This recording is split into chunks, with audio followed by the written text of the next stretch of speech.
اقبال چشتی صاحب کی سرگرمیوں سے آگاہ رہتا ہوں، دن رات ان کی مختلف محافل میں، مجالس میں، دینی تقریبات اور پروگراموں میں جانا ہوتا ہے، تو ایک تو آنا جانا، نیک کام کرنا اور یہاں جامعہ کا نظم و نسق چلانا، طلباء دینیہ کی خدمت کرنا، ان کے خورد و نوش کا انتظام و اہتمام کرنا، اساتذہ کی تنخواہ و وظائف کا انتظام کرنا، تعلیم و تربیت کا یہ سارا سلسلہ ان کی والدہ کی بخشش اور درجات کی بلندی کا سامان ہے۔ اور جب یہ پروگراموں میں دعا کریں گے، ہم سارے علماء کرام بھی جب بھی دعا کرتے ہیں تو ہم سب کے لیے دعا کرتے ہیں، اپنے ماں باپ کے لیے بھی کرتے ہیں، حاضرین کے ماں باپ کے لیے کرتے ہیں، ہر ایک مجلس کے اندر ہماری دعائیں چلتی رہتی ہیں۔ اس سے آپ اندازہ لگا سکتے ہیں کہ وہ ماں کتنی خوش نصیب ہے جس نے اپنے بیٹے کو دین کا خادم اور عالم بنایا۔ دنیا سے تو چلی گئی، وہ تو ایک قدرت کا اصول ہے، کل نفس ذائقۃ الموت، وہ تو جانا ہی جانا ہے، لیکن جانے کے بعد وہ ایسے نہیں ہے کہ اس کا والی وارث کوئی نہیں ہے۔ اولاد کو اگر وہ چھوڑ گئی، جو اولاد نیک کام کرنے والی، دینی کاموں میں حصہ لینے والی ہے، تو جتنی دیر نیک اولاد نیک اعمال کرتے رہتے ہیں، والدین کی ارواحیں خوش رہتی ہیں، ان کو تسکین ملتی رہتی ہے، ان کی درجات کی بلندی کا سامان ہوتا رہتا ہے۔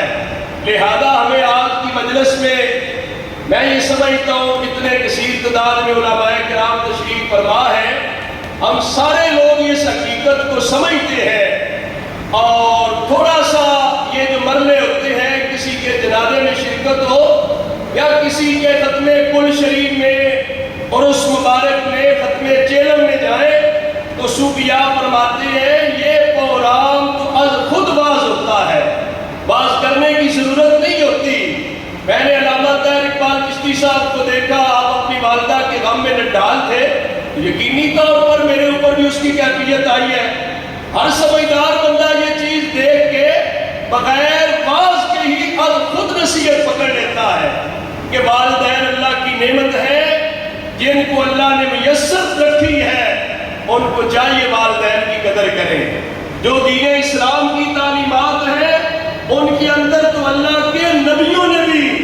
اپنی ماؤں کی جو خدمت کی، ادب اور احترام کیا ہے، وہ بھی ایک مثالی ہے۔ اولیاء کرام کے کتنے واقعات ہیں، بڑے بڑے اولیاء کے بھی بادشاہ گزرے ہیں، وہ کہتے ہیں ہم تو اپنی ماں کی دعا کے صدقے اس مقام پہ پہنچے ہیں۔ حضرت سلطان العارفین خواجہ خواجگان اور سلسلہ عالیہ نقشبندیہ کے بہت بڑے پیشوا حضرت خواجہ باجی بستامی رحمۃ اللہ علیہ فرمایا کرتے ہیں، ایک رات اپنی ماں کو اس حال میں پایا کہ ماں نے کہا پیاس لگی ہے، پانی پینا ہے۔ فرماتے ہیں رات کی تاریکی تھی، اندھیرا تھا اور سردی کی رات تھی، میں والدہ کے لیے پانی لینے کے لیے نکلا، دور ندی پہ گیا، اتنی مشقت برداشت کر کے واپس پلٹا، والدہ محترمہ کی آنکھ لگ چکی تھی، میں نے یہ گوارا نہ کیا کہ پانی سرانے رکھ کے میں بھی سو جاؤں، والدہ آنکھ کھولے گی، پانی خود دیکھ لے گی، پی لے گی۔ فرماتے ہیں نہیں، میں پیالے میں پانی لے کر کھڑا ہو گیا، اپنی ماں کی خدمت کے لیے، کہیں ایسے نہ ہو میری ماں کی آنکھ تو کھلے لیکن وہ پانی دیکھ نہ سکے، پھر پیاسی سو جائے۔ باجی بستامی فرماتے ہیں میں نے گوارا نہ کیا، جب میری والدہ کی پھر آنکھ کھلی، میں پیالے میں پانی لے کر سرانے کھڑا تھا، فرماتے ہیں والدہ نے اس لمحے جو دعا دی، اس کے صدقے میں سلطان العارفین بن گیا، اولیاء کا بادشاہ بن گیا۔ تو اللہ کا قرب پانے کے لیے جہاں نماز، روزہ، حج، زکوٰۃ، صدقات یہ ذریعہ بنتے ہیں قرب خدا حاصل کرنے کے لیے، یقین جانیے والدین بہت بڑا قرب بنتے ہیں۔ قرب خدا بندی حاصل کرنے کا بہترین ذریعہ اور بڑا قریب ترین ذریعہ ہے، صرف ہمیں سمجھنے کی ضرورت ہے کہ اتنی بڑی نعمت ہمارے پاس ہوتی ہے، ہمیں قدر نہیں ہوتی۔ ہر روز ہم اپنے ماں باپ کے پاس ہوتے ہیں لیکن قدر نہیں کر سکتے، تو ہمیشہ چاہیے کہ والدین کے ساتھ جو قرآن و سنت کی تعلیمات ہیں اس کے مطابق یہ ہے والدین کے ساتھ نرمی کی جائے، حتیٰ کہ والدین اگر کسی کے مسلمان نہ بھی ہو پھر بھی اسلامی تعلیمات یہ کہتی ہیں آپ ان کو اذیت نہ دیں، آپ ان کی بات نہ مانیں جو خلاف شریعت ہے، خلاف اسلام ماں باپ کی بات نہیں ماننی ہوتی،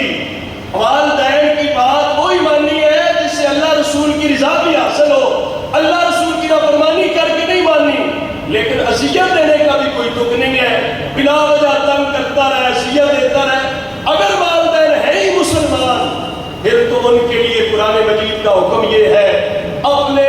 نرمی کے بالوں پھیلا کے رکھیں، ان کے سامنے بڑی نرمی سے پیش آئیں، وَقُلْ لَهُمَا قَوْلًا كَرِيمًا، والدین کے ساتھ جو تیری گفتگو ہو وہ قول کریم ہونا چاہیے، وہ بڑی نرمی اور کرم مہربانی کی گفتگو ہو، رب ارحمہما کما ربیانی صغیرا، یہ دعائیں نکلنی چاہیے، میرے رب ان پہ رحم فرما جیسا کہ انہوں نے بچپن میں مجھے پالا ہے۔ جو بھی مثال ہے والدین کی مرہون منت ہے، لہذا والدین کی قدر کرنے کا سبق بھی ہمیں ملتا ہے اور والدین کی بخشش کے لیے ہمیشہ ہمیں جدوجہد کرنی چاہیے۔ کوئی ایسا لمحہ نہ آئے جس میں والدین کی نافرمانی ہو، والدین کی نافرمانی اور ناراضگی، والدین کی ناراضگی نافرمانی اتنا بڑا جرم ہے، آقا حضور علیہ السلام نے فرمایا جو اپنے والدین کی نافرمانی کرنے والے جرم میں مرتکب ہوگا جب تک دنیا میں اس جرم کی سزا نہیں لے گا دنیا سے نہیں جائے گا۔ باقی جتنے بڑے بڑے جرائم ہیں، بڑے بڑے گناہ ہیں، بندہ گناہ کرے تو ہو سکتا ہے دنیا میں سزا نہ ملے، آخرت تک معاملہ لٹک جائے، لیکن ایک والدین ایسی چیز ہے، والدین کی نافرمانی اور بے ادبی کرنے والا شخص دنیا میں یہ سزا لے کر ہی جاتا ہے۔ اس وجہ سے میں کہہ رہا ہوں یہ مسئلہ بڑا نازک ہے، والدین کی قدر ہمیں کرنی چاہیے، علماء کرام کی یہی تبلیغ ہے اور مشائخ نظام کی یہی تربیت ہے کہ ہمیں اپنے اپنے والدین کی قدر کرنی چاہیے۔ بارے دیگر میں مجاہد اہل سنت حضرت علامہ مولانا طاہر اقبال چشتی صاحب کے ساتھ اظہار تعزیت کرتا ہوں، ان کے پورے خاندان کے افراد کے ساتھ اللہ تعالیٰ انہیں صبر دے، اور میں اللہ کے کرم سے امید کرتے ہوئے ان کے دینی کام کو جو جانتا ہوں اللہ کے فضل کی امید بھی رکھتا ہوں کہ جس طرح یہ دینی کاموں میں لگے رہتے ہیں اس کی برکت سے ان کی والدہ کے درجات بلند ہوں گے،